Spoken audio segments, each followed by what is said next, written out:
जय हिंद बच्चों, स्वागत है आपका भौतिकी प्लस के इस प्लेटफॉर्म पर।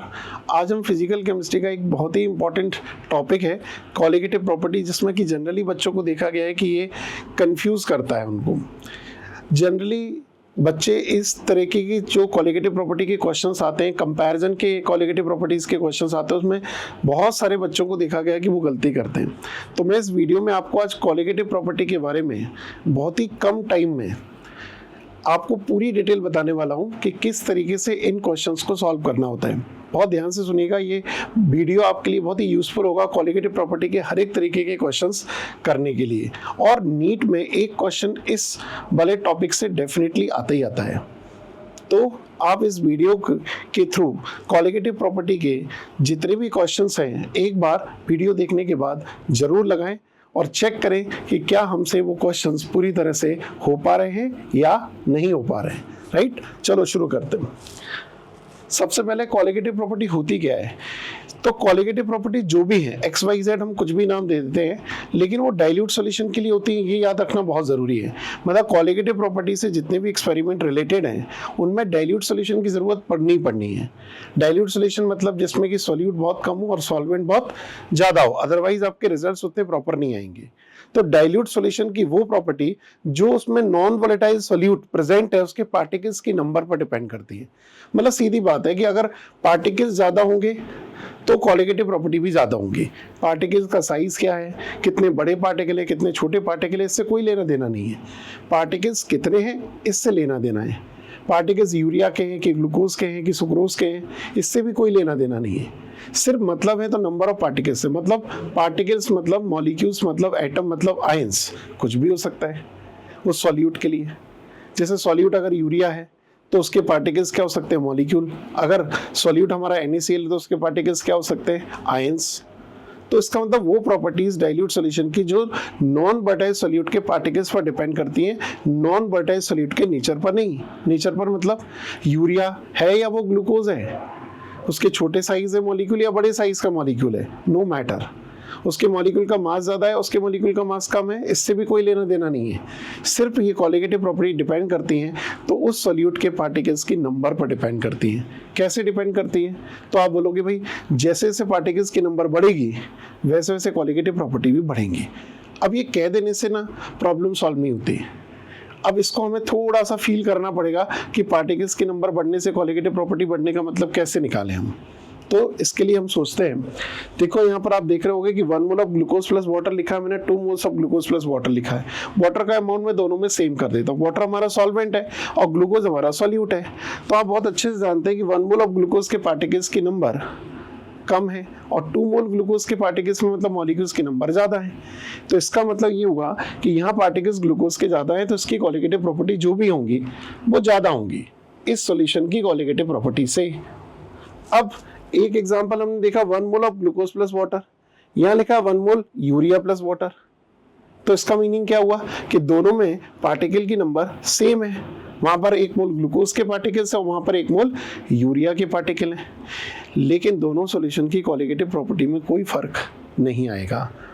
इसका मतलब अब हमारी ये लाइन क्लियर है कि colligative properties depends on the number of particles of the non-volatile solute, not on the nature of the non-volatile solute।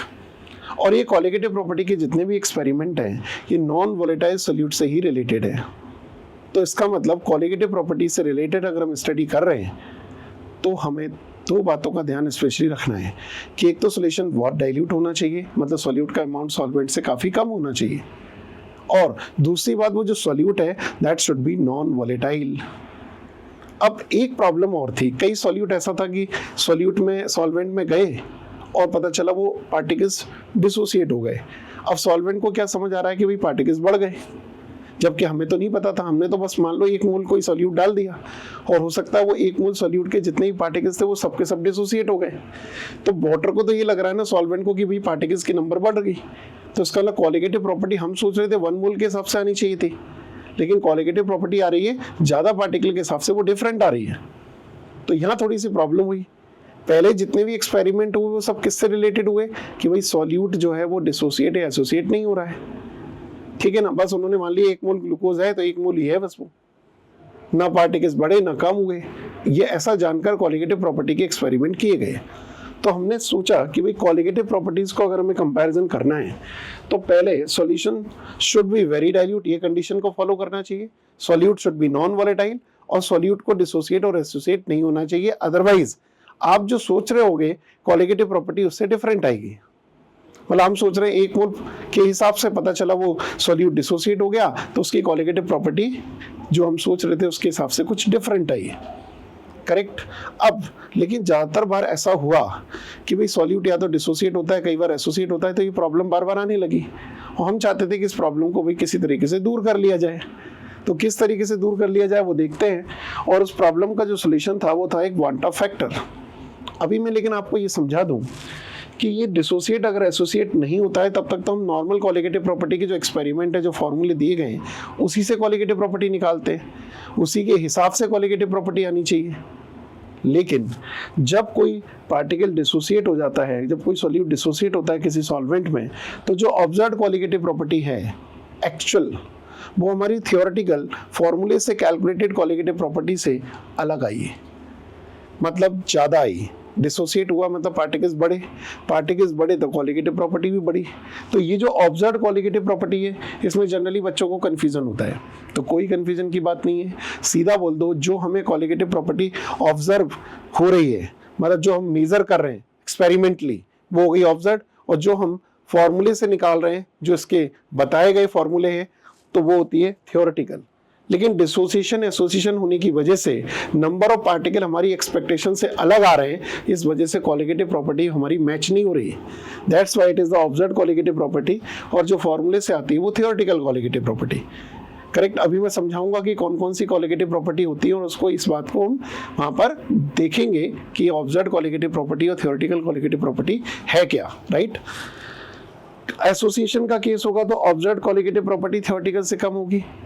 अब इसको कैसे समझें कि जब पार्टिकल्स को हमने किसी सॉल्वेंट में डाल दिया और पता चला पार्टिकल आपस में ऐड हो गए, 2 पार्टिकल मिलकर मान लो 1 बना रहे हैं, आपने 100 पार्टिकल डाले थे, 100 के 100 ऐड होकर मान लो 50 में कन्वर्ट हो गए, तो वाटर को ये नहीं लगेगा या किसी सॉल्वेंट को ये नहीं लगेगा कि भी पार्टिकल 50 ही हैं। हमने कितने डाले थे 100, हम 100 के हिसाब से कॉलिगेटिव प्रॉपर्टी एक्सपेक्ट कर रहे थे, लेकिन आई वो किसके हिसाब से, 50 के हिसाब से, इसका मतलब कम आएगी। तो ऑब्जर्व्ड कॉलिगेटिव प्रॉपर्टी उस समय थियोरेटिकल कॉलिगेटिव प्रॉपर्टी से कम होगी। अक्सर जितने भी बच्चों को मैंने देखा है वो ये कंफ्यूज रहते हैं कि what is observed and what is theoretical. Theoretical मतलब जब इन तीनों को फॉलो किया गया हो, जिसमें डिसोसिएशन और एसोसिएशन नहीं हो रहा हो, तब उन्होंने जो फॉर्मूले बताए वो सब हो गई थियोरेटिकल कॉलिगेटिव प्रॉपर्टी। लेकिन एक्चुअल एक्सपेरिमेंट के थ्रू अगर हम कॉलिगेटिव प्रॉपर्टी देखें तो वो अलग आ रही है, तो वो होगी हमारी ऑब्जर्व्ड। और ये फर्क कब आया, जब वो डिसोसिएट या एसोसिएट हुआ। तो उन्होंने कहा एक काम करते हैं भाई, इस प्रॉब्लम को किसी तरीके से दूर कर लेते हैं। किस तरीके से दूर करें, तो उसका तरीका है वांटा फैक्टर। अगर हम अपनी पुरानी कॉलिगेटिव प्रॉपर्टी में कुछ नया कुछ मिला दें, मतलब कुछ नया उसमें कुछ करेक्शन कर दें, तो हमारी एक्चुअल कॉलिगेटिव प्रॉपर्टी आ जाएगी, और उसका नाम था वांटा फैक्टर। मतलब observed upon theoretical colligative property का रेशियो वांटा फैक्टर एक नाम दे दिया गया। मतलब अगर आप अपनी थियोरेटिकल कॉलिगेटिव प्रॉपर्टी में आई का मल्टीप्लाई कर लें तो आपको एक्चुअल आंसर्स मिलेंगे, फिर आपको कोई दिक्कत नहीं है। मतलब फॉर्मूले को थोड़ा सा मॉडिफाई करना है by using the van't factor. अब प्रॉब्लम क्या है कि जब हमें कॉलिगेटिव प्रॉपर्टी को पूरी तरह पढ़ना है तो हमें वांटा फैक्टर को पहले समझना पड़ेगा, नहीं तो हमारे क्वेश्चंस में बहुत सारी प्रॉब्लम्स होती है। तो मुझे लगता है कि हमें सबसे पहले वांटा फैक्टर के तरीके को जान लेना चाहिए, एंड देन आफ्टर हम कॉलिगेटिव प्रॉपर्टी की स्टडी करेंगे और कंपैरिजन करेंगे चारों कॉलिगेटिव प्रॉपर्टी का, राइट। चलिए, अब आई का एक फॉर्मूला दिया गया था कि कैसे हम वांटा फैक्टर को निकालें। तो उन्होंने इसका तरीका बताया कि पार्टिकल्स आफ्टर डिसोसिएशन और association divided by particles before dissociation और एसोसिएशन। जैसे अगर आपने 100 पार्टिकल डाले और वो 300 पार्टिकल में टूट गए, तो बाद में 300 हुए और 100 से डिवाइड किया, पहले 100 थे, तो उसका वांटा फैक्टर 3 हुआ।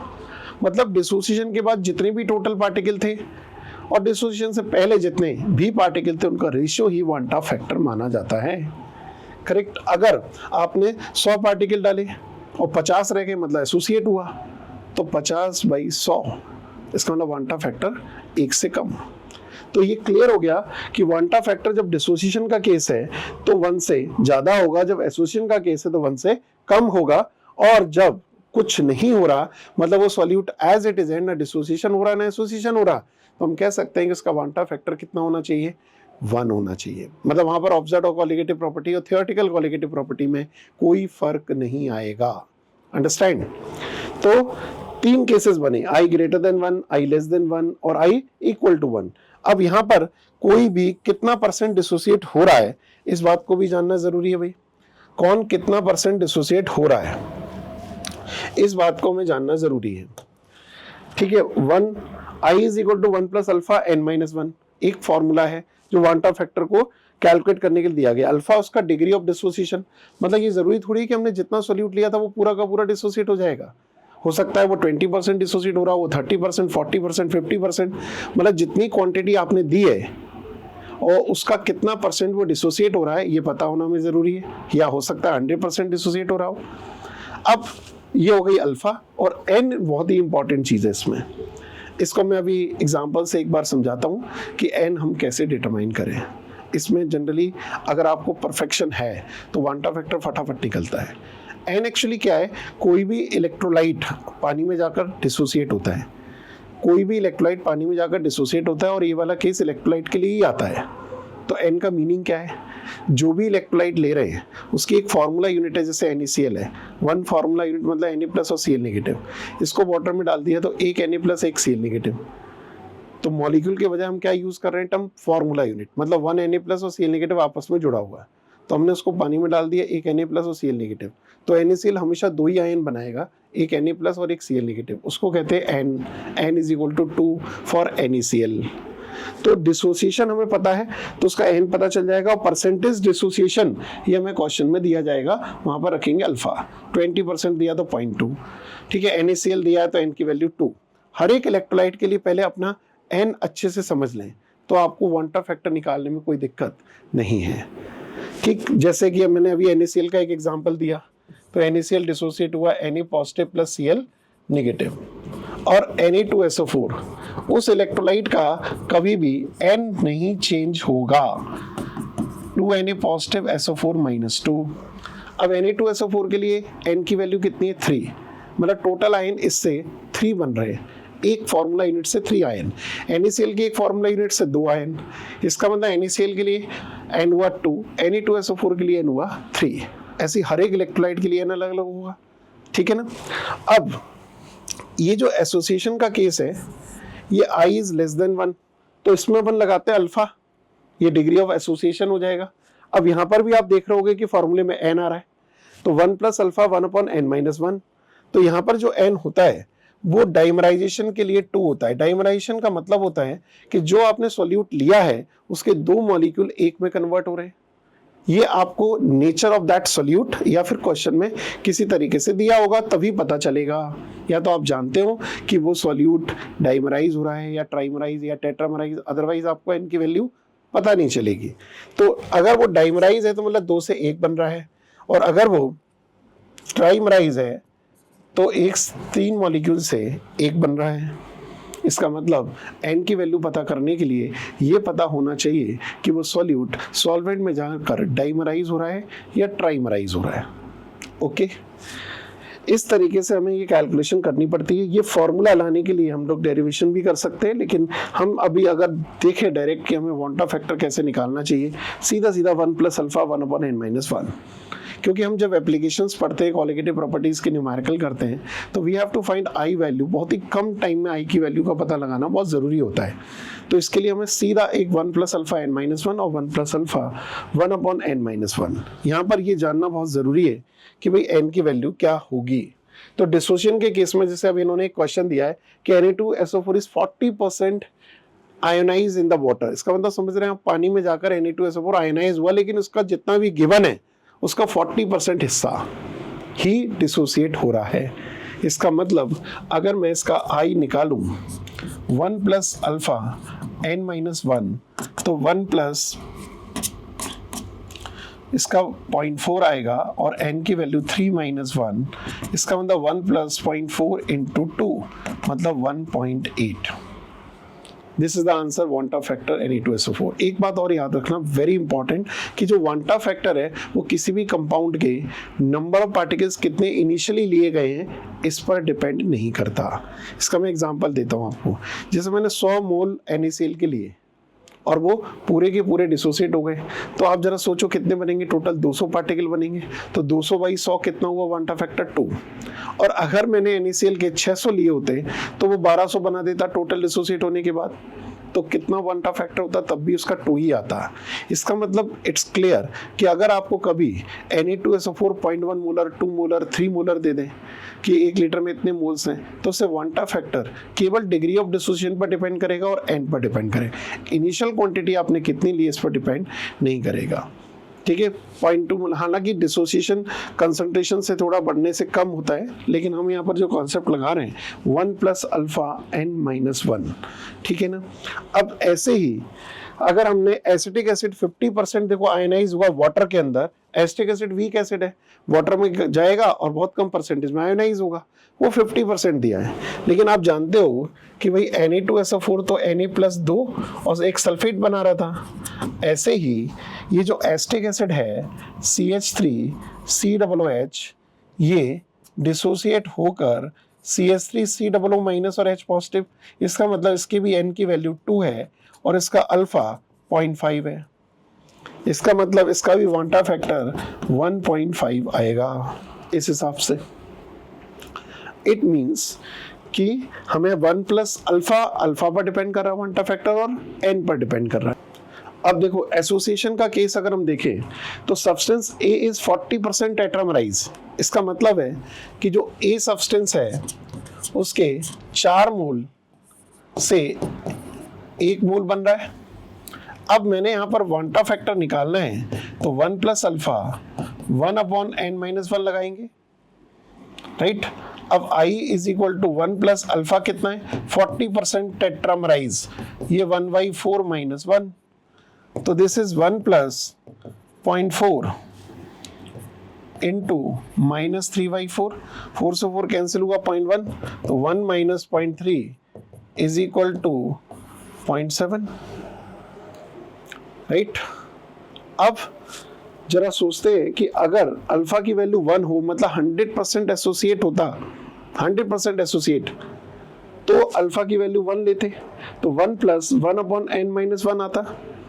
तो 1 + ये हमने कर दिया 1 और 1/4 - 1, तो जरा देखो इसमें कितना आएगा, 1 + 1 - 3/4 है ना। तो 1 - 3/4 कितना हो गया, 0.25, मतलब इसका मिनिमम वांटा फैक्टर 0.25 होता। तो सीधा सीधा कर दिया करो 1/4। अगर टेट्रामराइज हो रहा है और 100% टेट्रामराइज है तो 1/4, डाइमराइज हो रहा है और 100% डाइमराइज है तो वांटा फैक्टर 1/2, ठीक। अगर वो ट्राइमराइज हो रहा है और 100% ट्राइमराइज हो रहा है तो वांटा फैक्टर सीधा सीधा हम कह सकते हैं 1/3। इसका मतलब I की वैल्यू 1/n कर सकते हो जब 100% एसोसिएशन दिया है, और यहाँ I की वैल्यू n के बराबर कर सकते हो जब 100% डिसोसिएशन दिया है। यहाँ 100% एसोसिएशन, यहाँ 100% डिसोसिएशन। तो सबसे पहले क्वालिटेटिव प्रॉपर्टी का कोई भी क्वेश्चन सॉल्व करने के लिए हमें सबसे बड़ी नीड होती है वांटा फैक्टर की।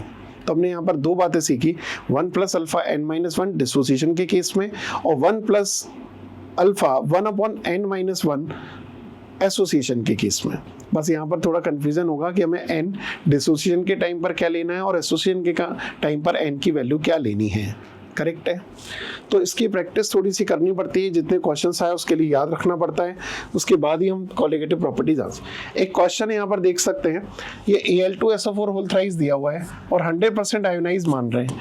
तो हम जानते हैं कि I की वैल्यू 1 + α n-1, मतलब अल्फा और n पर डिपेंड करती है।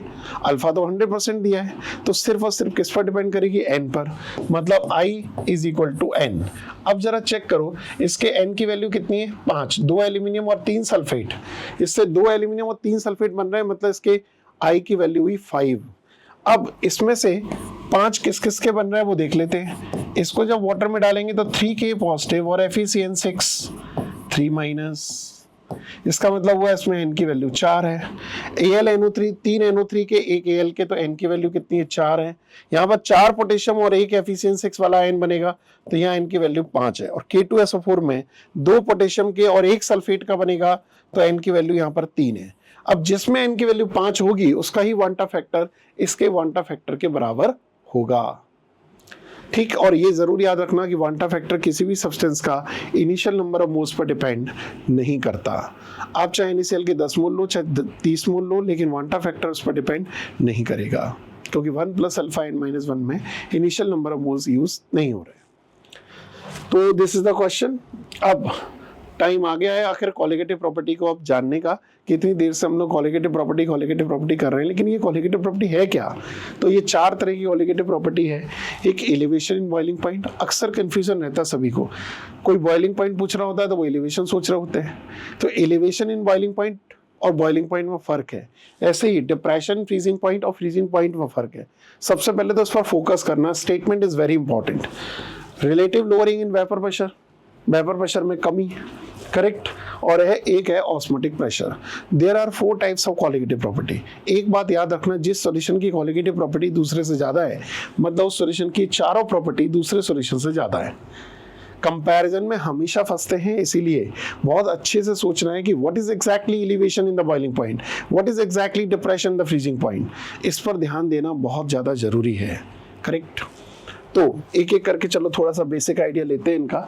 सबसे पहला है एलिवेशन इन बॉइलिंग पॉइंट। तो उसको बोल के समझना है कि जब हम किसी सॉल्वेंट में कोई नॉन बटाइल सॉल्यूट डालते हैं तो उसका बॉइलिंग पॉइंट पहले से ज्यादा आता है। सबसे बेस्ट एग्जांपल कौन सा होना चाहिए, जरा सोचिए, वाटर होना चाहिए।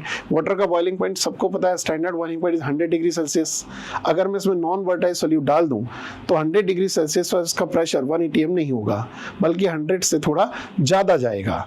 मतलब अब इसका अगर मैंने जैसे वाटर में कोई सॉल्यूट यूरिया ग्लूकोज सुक्रोज मिला दिया, वाटर से पता है अच्छा कंपैरिजन कोई नहीं हो सकता। सीखना है कि व्हाट इज एग्जैक्ट एलिवेशन, तो वाटर का एग्जांपल ले लो।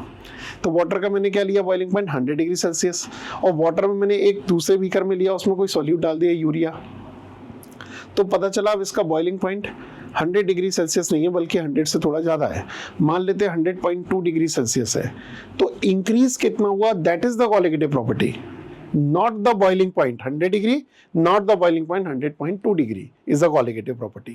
तो what is colligative property? जो boiling point में elevation आया है, boiling point में जो पहले से change आया है, that change is the colligative property. तो वो change निकालने के लिए देखो, अगर symbolic form में जाओगे तो फंस जाते हैं।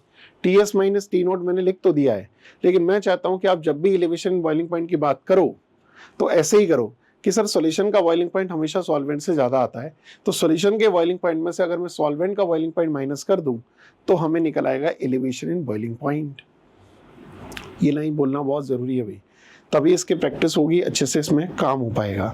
हम ज्यादातर उलझते कब है, जब हमारे दिमाग में बहुत क्लैरिटी नहीं होती है चीजों को लेकर। तो इतनी बार बोल के माइंड को सेटिस्फाई करा दो कि भाई यही स्टेटमेंट है, इसके अलावा और कुछ नहीं है, राइट। तो elevation in the boiling point is the difference boiling point of the solution and boiling point of the solvent, and solution का boiling point हमेशा solvent से ज्यादा होगा।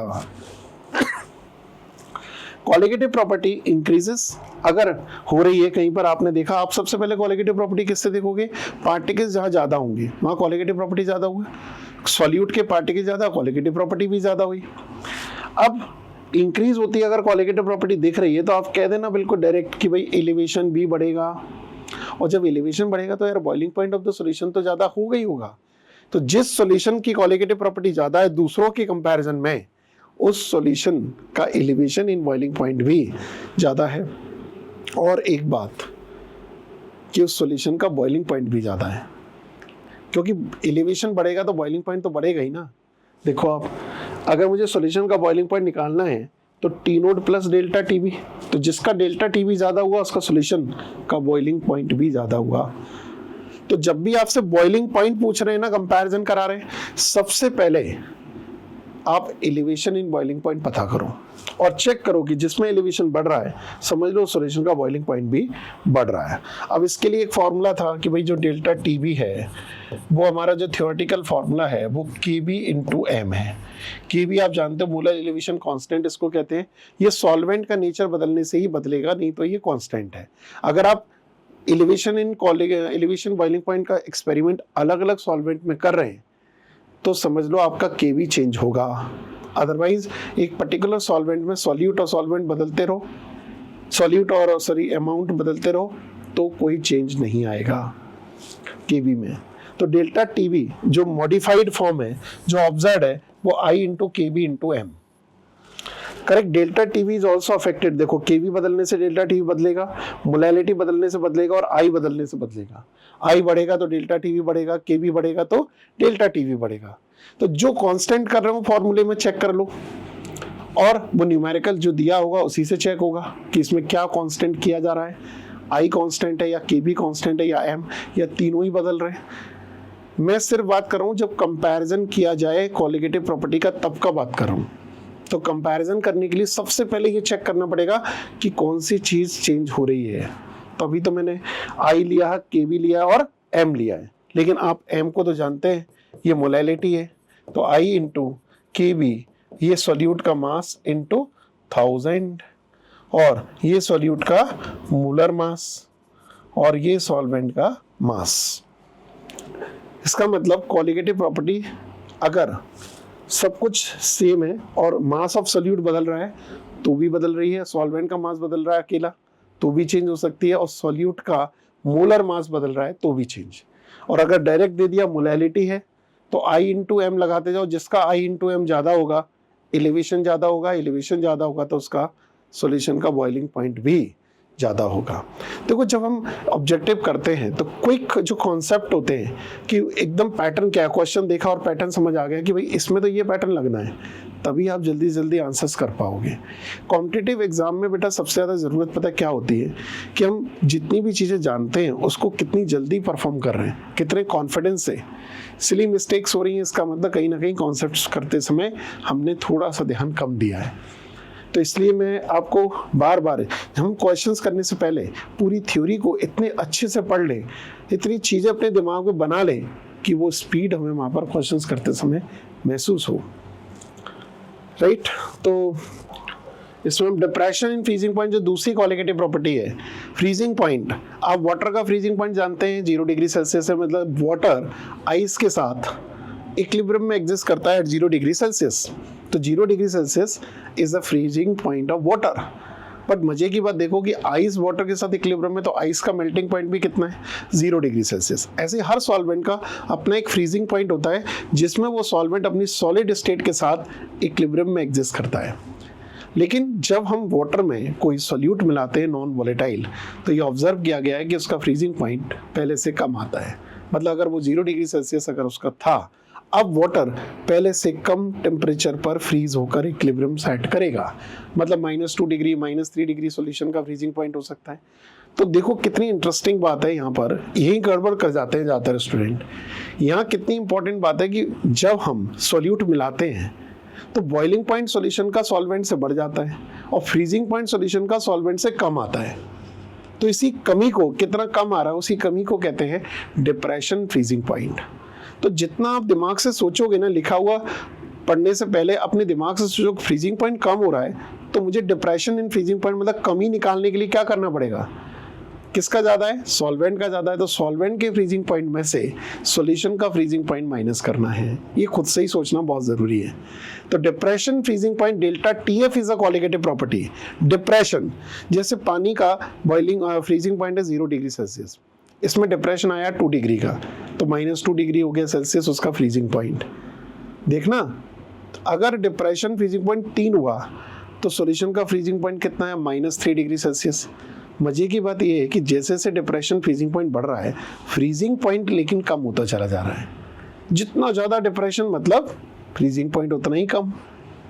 इसमें बहुत कंफ्यूज करते हैं बच्चे, जनरली मैंने देखा है कि इसमें मैक्सिमम केसेस में गलत कर जाते हैं। बहुत केयरफुली सोचना है कि अगर किसी के फ्रीजिंग पॉइंट में कमी बढ़ रही है तो फ्रीजिंग पॉइंट तो कम होगा ही होगा, राइट। तो यहाँ पर देखो T naught minus T F, मतलब freezing point of the water minus freezing point of the solution, that is equal to the depression. ठीक, अब कोलिगेटिव प्रॉपर्टी अगर किसी सॉल्यूशन की ज्यादा है, इसका मतलब उसका डिप्रेशन ज्यादा है, और जब उसका डिप्रेशन ज्यादा है तो समझ लो उसका फ्रीजिंग पॉइंट सबसे कम। तो सॉल्यूशन जिसमें कि सबसे ज्यादा डिप्रेशन फ्रीजिंग पॉइंट आ रहा है, समझ लो उसी सॉल्यूशन का फ्रीजिंग पॉइंट सबसे कम है। तो बहुत इंपॉर्टेंट, और इसमें कंफ्यूजन होती है। बॉइलिंग पॉइंट में क्या था कि अगर एलिवेशन इन बॉइलिंग पॉइंट बढ़ रहा है तो बॉइलिंग पॉइंट भी बढ़ रहा है, लेकिन यहाँ डिप्रेशन फ्रीजिंग पॉइंट बढ़ रहा है तो फ्रीजिंग पॉइंट कम हो रहा है। तो आप जब भी एक क्वेश्चन करो उसमें चारों क्वालिटेटिव प्रॉपर्टी को अप्लाई करके देखो, तभी कंपैरिजन का सही तरीका पता चलेगा। तो डेल्टा टी एफ देखो फिर से के एफ एम, के एफ भी क्या है, सॉल्वेंट पर डिपेंड करता है। एक सॉल्वेंट का के भी होता है और के एफ भी होता है। के एफ मतलब उस सॉल्वेंट के लिए फिक्स है, 1000 ग्राम सॉल्वेंट में 1 मोल सोल्यूट डालने पर जो डिप्रेशन आता है वही के एफ है, और 1000 ग्राम सॉल्वेंट में 1 मोल डालने पर जो एलिवेशन इन बॉइलिंग पॉइंट आता है वो है के बी। तो ये जब बदलेगा जब सॉल्वेंट बदलेगा, अदरवाइज ये कांस्टेंट रहेगा। Molal depression constant. तो आई के एफ एम अगेन मोलैलिटी और आई का प्रोडक्ट अगर ज्यादा है तो डेल्टा टी एफ भी ज्यादा है, लेकिन डेल्टा टी एफ ज्यादा है तो टी एफ सबसे कम है। ओके, अब एक relative lowering in the vapour pressure, ये हमारी लोअरिंग इन वेपर प्रेशर है, पी नोट के रिस्पेक्ट में लेते हैं तो relative lowering in vapour pressure जिसकी कोई यूनिट नहीं है, तो delta P upon P naught, delta P naught minus P S P naught X solute, ये relative lowering P naught minus P S upon P naught. अब X solute को हम लिख सकते हैं moles of solute upon moles of solute plus moles of solvent. लेकिन याद रखना अगर वो डिसोसिएट एसोसिएट हो रहा है तो सॉल्यूट के मोल्स को हमें आई से मल्टीप्लाई करना बहुत ज़रूरी है। तो इस पर भी बहुत सारे क्वेश्चंस आते हैं। जिस सॉल्यूशन की कोलिगेटिव प्रॉपर्टी ज़्यादा है उसका मोल फ्रैक्शन ज़्यादा है, इसका मतलब सॉल्यूशन का वेपर प्रेशर उतना ही कम है लेकिन लोअरिंग उतनी ही ज़्यादा है। यहाँ भी वही चक्कर है ना। जैसे कि वाटर का वेपर प्रेशर 1 atm होता है 100 डिग्री सेल्सियस पर, ठीक। अगर मैंने इसमें सॉल्यूट डाल दिया तो 100 डिग्री सेल्सियस पर अब वो 1 atm तो नहीं रहेगा, 1 atm से थोड़ा कम आ गया, मान लो 0.8 atm। तो सॉल्यूशन का वेपर प्रेशर हुआ सॉल्वेंट से कम। तभी तो हम लोअरिंग निकालते समय सॉल्वेंट के वेपर प्रेशर में से सॉल्यूशन के वेपर प्रेशर को माइनस करते हैं, करेक्ट। सॉल्वेंट का वेपर प्रेशर माइनस सॉल्यूशन का vapour pressure is equal to the lowering. अब इसमें भी देखो जैसे मतलब जिस सॉल्यूशन में सबसे ज्यादा पार्टिकल है सॉल्यूट के आई इंटू एन, मतलब मोल्स ऑफ सॉल्यूट सबसे ज्यादा है और आई की वैल्यू उसकी सबसे ज्यादा है, तो वहां पर कोलिगेटिव प्रॉपर्टी ज्यादा होगी, मतलब लोअरिंग इन वेपर प्रेशर ज्यादा होगा, मतलब वेपर प्रेशर उसका सबसे कम। तो कोलिगेटिव प्रॉपर्टी ज्यादा, लोअरिंग इन वेपर प्रेशर ज्यादा, लेकिन vapour pressure of the solution सबसे कम, करेक्ट। अब एक और कोलिगेटिव प्रॉपर्टी है इसमें ऑस्मोटिक प्रेशर। ऑस्मोसिस जैसा कि आप जानते हैं कि सॉल्वेंट और सॉल्यूशन को सेपरेट करते हैं, तो नेट फ्लो सॉल्वेंट का सेमी परमेबल मेम्ब्रेन के थ्रू सॉल्यूशन में होता है। अगर हम सॉल्यूशन पर एक्सटर्नल प्रेशर लगा दें और उसमें सॉल्वेंट को आने से रोक दें, ऑस्मोसिस को रोक दें, उसी प्रेशर को हम क्या कहते हैं, ऑस्मोटिक प्रेशर। तो अगर ऑस्मोटिक प्रेशर की हम बात करें तो जितना ज़्यादा कॉन्सेंट्रेट सॉल्यूशन है, जिसमें जितने ज़्यादा सॉल्यूट के पार्टिकल हैं, सॉल्वेंट का फ्लो उतना ही ज़्यादा होगा, एक्सटर्नल प्रेशर उतना ही ज़्यादा लगाना पड़ेगा। दैट्स वाई ऑस्मोटिक प्रेशर उस सॉल्यूशन का सबसे ज़्यादा होगा। मतलब इसमें भी वही एक फॉर्मूला यूज़ करेंगे, सी पर यहाँ पर लिया जाता है मोलैरिटी, कंसंट्रेशन ऑफ सॉल्यूशन जिसको बोलते हैं मोलैरिटी। तो I into C into R into T. R is the gas constant जिसकी value 1/12 litre ATM kelvin inverse mole inverse होती है, और T टेम्परेचर जो कि हमें केल्विन में लेना पड़ेगा, और ये है मोलैरिटी। अब अगर पाई इज इक्वल टू आई हमें मोल्स के फॉर्मेट में लेना है तो moles of solute upon volume of solution in litre R into T. अगर वॉल्यूम सेम है तो मोल्स पर रिलेट करा दो, मोल्स नहीं दिए तो मोल्स को लिख दो मास अपॉन मोलर मास। ऐसे हम ऑस्मोटिक प्रेशर के कैलकुलेशंस कर सकते हैं। बट बेसिकली ऑस्मोटिक प्रेशर भी I इंटू एम पर डिपेंड कर रहा है। हम यहाँ पर C को I into M into R into T लिखेंगे, तो I इंटू एम जिसका जितना ज़्यादा होगा उसका ऑस्मोटिक प्रेशर भी ज़्यादा। मतलब जिस सॉल्यूशन की कोलिगेटिव प्रॉपर्टी जिसमें आपने देख लिया I इंटू एम ज़्यादा है, समझ लो उसकी चारों क्वालिटेटिव प्रॉपर्टी सबसे ज़्यादा है, लेकिन फ्रीजिंग पॉइंट, बॉइलिंग पॉइंट और वेपर प्रेशर में कंफ्यूजन होना ही है। तो इसको अब देखते हैं, एक बड़ा इंटरेस्टिंग हम लोग तरीका लेकर चलते हैं। अब जैसे एक क्वेश्चन पूछा जाए, which is the qualitative property, you know boiling point is not a qualitative property, vapour pressure qualitative property नहीं है बल्कि relative lowering in vapour pressure. तो केवल इनमें से क्वालिटेटिव प्रॉपर्टी कौन सी हुई, ऑस्मोटिक प्रेशर। देखो freezing point, vapour pressure, boiling point, ये क्वालिटेटिव प्रॉपर्टी नहीं है। अब हमारे पास जो मैं बोलने जा रहा हूँ, यही सबसे ज्यादा काम की चीज है। सबसे पहले इसको बहुत ध्यान से देखिएगा, बड़ी इंपॉर्टेंट चीज है। Comparing the qualitative property proportional to I into M. तो मैंने यहाँ 3 बीकर दिखाए हुए हैं। जैसे मैं यहाँ पर ले लूँ NaCl और यहाँ पर मैंने लिख दिया 0.1 मोलर, ठीक है। यहाँ पर ले लिया मैंने Na2SO4, ठीक है। यहाँ पर लिख दिया मैंने 0.2 मोलर, ठीक है। यहाँ पर ले लिया मैंने CaCl2, ठीक है। और यहाँ पर लिख दिया मैंने 0.4 मोलर, 0.5 मोलर। अब हमें इन तीनों की क्वालिटेटिव प्रॉपर्टीज को कंपैरिजन करना है, फर्स्ट, सेकंड एंड थर्ड। अब जरा सोचो कि मुझे फटाफट से पता लगाना है कि क्वालिटेटिव प्रॉपर्टी किसकी ज्यादा है किसकी कम। तो I इंटू मोलैरिटी चेक कर लो, I इंटू मोलैरिटी। तो अगर मैं देखूं तो I इंटू मोलैरिटी I 2 है और मोलैरिटी 0.1 है, तो ये आ गया 0.2। अब मैंने 2 क्यों ले लिया, क्योंकि I की वैल्यू 2 क्यों ली, क्योंकि NaCl मान के चलेंगे 100% डिसोसिएट है। अब इधर देखो, यहाँ पर I इंटू एम, तो I कितना है 3 इंटू 0.2 इज इक्वल टू कितना आया 0.6। ऐसे ही यहाँ पर जो I की वैल्यू आई वो 3 है, तो I इंटू एम कितना आएगा 3 इंटू 0.5 मतलब 1.5। अब आप बता सकते हैं 0.2, 0.6 और एक का आ रहा है 1.5, किसकी क्वालिटेटिव प्रॉपर्टी सबसे ज्यादा होगी, थर्ड, सेकंड, फर्स्ट। मतलब इसका I इंटू एम है 0.2, इसका I इंटू एम है 0.6 और इसका I इंटू एम है 1.5। तो थर्ड की क्वालिटेटिव प्रॉपर्टी हाईएस्ट है, सेकंड की कम है और फर्स्ट की कम है। अब जरा मन में सोचो कि अगर मैं इसमें ये पूछता कि किसका एलिवेशन इन बॉइलिंग पॉइंट ज्यादा है, तो आप डेफिनेटली यार जिसकी क्वालिटेटिव प्रॉपर्टी ज्यादा होगी इसका एलिवेशन भी ज्यादा होगा, डिप्रेशन भी इसमें सबसे ज्यादा होगा और इसका ऑस्मोटिक प्रेशर भी सबसे ज्यादा होगा, रिलेटिव लोअरिंग भी इसी सॉल्यूशन में सबसे ज्यादा होगी। अब जरा मन में सोचो कि बॉइलिंग पॉइंट किसका ज्यादा होगा, जिसका एलिवेशन ज्यादा है उसका बॉइलिंग पॉइंट ज्यादा है, तो इसका मतलब बॉइलिंग पॉइंट इसका ज्यादा होगा, करेक्ट। लेकिन इसका डिप्रेशन भी ज्यादा है, इस वजह से इसका फ्रीजिंग पॉइंट सबसे कम हो जाएगा। इसी तरीके से कंफ्यूजन्स बढ़ते हैं। तो प्रैक्टिस क्या करनी है कि क्वालिटेटिव प्रॉपर्टी चारों इसी सॉल्यूशन की ज्यादा होगी क्योंकि इसका I इंटू एम ज्यादा है। लेकिन अगर वो बॉइलिंग पॉइंट पूछते हैं या फ्रीजिंग पॉइंट पूछते हैं या वेपर प्रेशर पूछते हैं तो थोड़ा ध्यान दें कि बॉइलिंग पॉइंट पूछा है तो मन में एक स्टेप बना लो कि जिसका एलिवेशन ज्यादा उसका बॉइलिंग पॉइंट ज्यादा, जिसका डिप्रेशन सबसे ज्यादा उसका फ्रीजिंग पॉइंट सबसे कम, और जिसका लोअरिंग सबसे ज्यादा है उसका वेपर प्रेशर भी सबसे कम, और ऑस्मोटिक प्रेशर तो उसका सबसे ज्यादा होना ही होना है। अब मैं लास्ट क्वेश्चन इसमें पूछूंगा कि इन तीनों सॉल्यूशन में बॉइलिंग पॉइंट डायरेक्ट पूछते तो आप तीसरे का बताते, फ्रीजिंग पॉइंट अगर सबसे ज्यादा पूछते तो किसका बताते, जिसका डिप्रेशन सबसे कम है, जिसकी क्वालिटेटिव प्रॉपर्टी सबसे कम है। ऐसा ही वेपर प्रेशर के केस में होता, हाईएस्ट वेपर प्रेशर किस सॉल्यूशन का माना जाता, जिसकी क्वालिटेटिव प्रॉपर्टी सबसे कम है, क्योंकि इसकी लोअरिंग कम है तो उसका वेपर प्रेशर भी ज्यादा है। चलिए क्वालिटेटिव प्रॉपर्टी का ये कंपैरिजन हम जो देख रहे थे, अब इसका एक क्वेश्चन करते हैं, comparison qualitative property of the given solution. पहला है 0.1 मोलर K2SO4 NaCl और FeCl3, इसका देख रहे हैं अल्फा अलग अलग दिया है, मोलैरिटी अलग अलग दी हुई है, तो we have to find the I value, फिर I इंटू एम करेंगे, जिसका I इंटू एम ज्यादा होगा उसका क्वांटा फैक्टर, और M की प्रोडक्ट अगर ज्यादा है इसका मतलब उसकी क्वालिटेटिव प्रॉपर्टी भी ज्यादा होगी।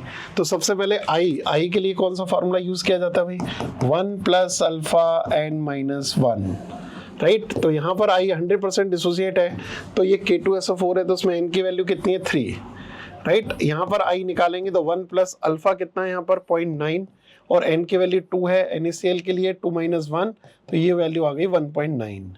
यहाँ पर I निकालेंगे तो I 1 + 0.3 इसका डिग्री ऑफ डिसोसिएशन है। FeCl3 के n की वैल्यू कितनी होगी, 4 होगी, तो 4 - 1, तो 1 + 0.3 × 3 इज इक्वल टू 1.9। अब हमें फर्स्ट के केस में I × m चाहिए, तो I इसका कितना है 3, m की वैल्यू कितनी है 0.1, टोटल आंसर आया इसका 0.3। फिर I × m सेकेंड के केस में अगर देखते हैं तो 1टा फैक्टर इज 1.9, अब 1.9 आया और ये आया 0.25, ठीक है, दिस इज 0.475। अब I × m थर्ड के केस में यहाँ I कितना आया था 1.9, लेकिन इसकी मोलैरिटी कितनी है 0.4, तो 0.76 आया। अब देख ले कि I × m थर्ड का ज्यादा है, सेकंड का कम है, फर्स्ट का कम है, तो क्वालिटेटिव प्रॉपर्टीज का ऑर्डर अगर देखा जाएगा तो थर्ड, सेकंड और फर्स्ट। इसका मतलब हमें सिंपल I और मोलैरिटी का प्रोडक्ट चेक करना है अगर ऐसे क्वेश्चंस आते हैं तो, राइट। अब देखो जरा सेकंड क्वेश्चन पर नजर मारना, minimum elevation in boiling point. Elevation in boiling point is a qualitative property. Minimum मतलब जिसमें क्वालिटेटिव प्रॉपर्टी सबसे कम है उसी का मिनिमम एलिवेशन बॉइलिंग पॉइंट होगा। इवन मिनिमम डिप्रेशन होगा, मिनिमम लोअरिंग होगी, मिनिमम ऑस्मोटिक प्रेशर होगा, करेक्ट है ना चारों। तो सबसे पहले वही काम करते हैं इसमें भी, I × m। अब यहाँ पर हमें 100% मानकर चलना पड़ेगा, तो I × m, I कितना मान लें इसका 2, क्योंकि एक Mg और एक सल्फेट 2 पार्टिकल बनेंगे, तो I × m इसका आया 2 × 0.1 मतलब 0.2। फिर आया इसका I × m, करेक्ट, तो I यहाँ पर कितना है इसका NaCl का 2 और ये 1, तो ये हो गया 2। फिर आया I × m 0.05 मोलर है, लेकिन I की वैल्यू कितनी लेनी है 2, तो ये हो गया 0.1। फिर I × m फिर से लिया, KCl के लिए n की वैल्यू 2 है, मतलब I की वैल्यू 2 है, तो यहाँ पर 2 × 0.1 मतलब 0.2, तो 0.1 × 2 0.2, इसका वांटा फैक्टर 2 × 1 2, 0.05 का डबल किया क्योंकि इसका वांटा फैक्टर 2 है, 0.1 आया, 0.1 का डबल किया तो 0.2 आया। अब सोचो मिनिमम एलिवेशन बॉइलिंग पॉइंट किस केस में होगा, सी वाला केस। मिनिमम एलिवेशन मतलब I × m जिसमें सबसे कम है उसकी क्वालिटेटिव प्रॉपर्टी भी कम है, और जब उसकी क्वालिटेटिव प्रॉपर्टी कम है तो उसका एलिवेशन भी कम है। अब जरा सोच कर देखना, highest elevation in boiling point पूछते तो हम किसको देखते, बी को देते, क्योंकि इसमें I × m सबसे ज्यादा है। तो आप एक ही क्वेश्चन में बहुत सारी चीजों को अप्लाई करने की आदत डालो, जिससे आपकी वैरायटी बढ़े क्वेश्चंस की, कॉन्फिडेंस इसी तरीके से बढ़ सकता है। अब which of the following 0.1 molal aqueous solution which one will exhibit the largest freezing point depression। अब इसमें देखो सबकी मोलैलिटी 0.1 कर दी है, तो मुझे सिर्फ और सिर्फ वांटा फैक्टर पर डिपेंडेंस चाहिए, सभी एक्वस सॉल्यूशन है, तो Kf तो यहाँ पर चेंज होगा नहीं, just depend on the qualitative property, depend on the van't factor I। तो इन्होंने हाईएस्ट फ्रीजिंग पॉइंट डिप्रेशन पूछा है, हाईएस्ट फ्रीजिंग पॉइंट डिप्रेशन, इसका I की वैल्यू 2 है, ये डिसोसिएट एसोसिएट होता नहीं है ग्लूकोज, Al2SO4 5 और इसमें I की वैल्यू 3। फटाफट अगर मैंने I की वैल्यू देख ली कि एल्यूमिनियम सल्फेट की I की वैल्यू सबसे ज्यादा है, तो इसी सॉल्यूशन का 0.1 मोलल एक्वस सॉल्यूशन का फ्रीजिंग पॉइंट डिप्रेशन हाईएस्ट होगा। अगर वो हाईएस्ट एलिवेशन पूछते तो भी यही आंसर होता, हाईएस्ट ऑस्मोटिक प्रेशर पूछते तब भी यही आंसर होता, मतलब इसकी क्वालिटेटिव प्रॉपर्टी सबसे ज्यादा होनी है, राइट। चलिए अब 25 डिग्री सेल्सियस पर highest osmotic pressure exhibited by 0.1 molar solution. Again highest osmotic pressure, the same meaning, जिसकी क्वालिटेटिव प्रॉपर्टी ज्यादा उसका ऑस्मोटिक प्रेशर ज्यादा। इसका मतलब इसका वांटा फैक्टर 3, क्योंकि हमें 0.1 मोलर दिया, इसका वांटा फैक्टर 3, इसका 2 ग्लूकोज का 1 यूरिया का 1, हाईएस्ट किसका हुआ CaCl2, मतलब just depend on the I value. आप इसी तरीके के क्वेश्चंस पर ज्यादा फोकस करेंगे तो क्वालिटेटिव प्रॉपर्टी की वैरायटी ऑफ क्वेश्चंस का आइडिया आपको लगेगा। अब देखो कॉलिगेटिव प्रॉपर्टी जो प्रोपोर्शनल होगी वो मास ऑफ सॉल्यूट के होगी। अगर हमने यहाँ पर 1 ग्राम यूरिया, यहाँ पर 3 ग्राम यूरिया और यहाँ पर हमने 10 ग्राम यूरिया ले लिया, अब यहाँ पर डिपेंड कर रहा है, देखो मोलर मास तो सबका सेम है, तो जिसका मास ज्यादा उसके मोल्स ज्यादा, तो जिसके मोल्स ज्यादा और आई की वैल्यू ज्यादा, समझ लो उसका कॉलिगेटिव प्रॉपर्टी भी ज्यादा। तो जब हमने जैसे ही क्वेश्चन देखा यार इसमें तो मास ही चेंज हो रहा है, तो सीधा सा क्लियर कॉन्सेप्ट है कि अगर मुझे 3-4 सॉल्यूशन दिए गए हैं और उसमें केवल और केवल सॉल्यूट का मास चेंज हो रहा है, तो आप सीधा बोल देना कि कॉलिगेटिव प्रॉपर्टी मास के डायरेक्टली प्रोपोर्शनल है, मास ऑफ सॉल्यूट के, राइट। तो हाईएस्ट कॉलिगेटिव प्रॉपर्टी जैसे हम कहेंगे यहाँ पर आएगा 10 ग्राम यूरिया सॉल्यूशन का।